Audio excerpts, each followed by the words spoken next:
Hi, hello, నమస్తే మిత్రమా.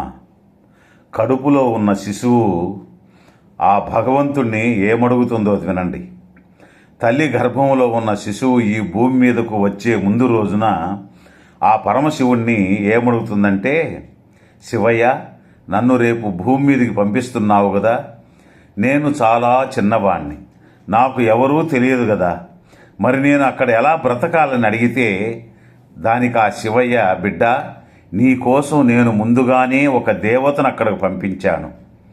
నిన్ను ఆ దేవత అందరికంటే ప్రేమగా, ఇష్టంగా, కంటికి రెప్పలా చూసుకుంటుందని చెప్తాడు.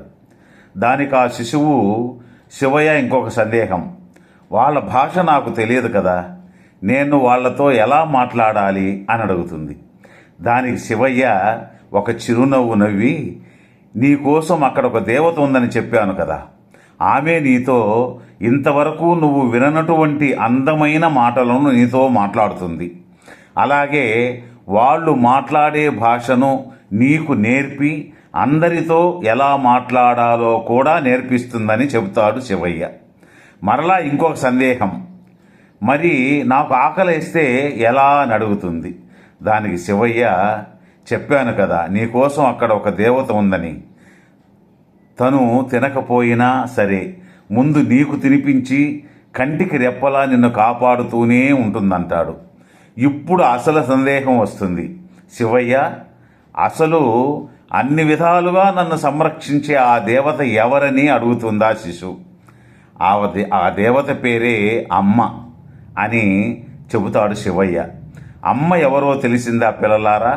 అక్షరాల ఆ దేవుడు పంపిన దేవతే అమ్మ.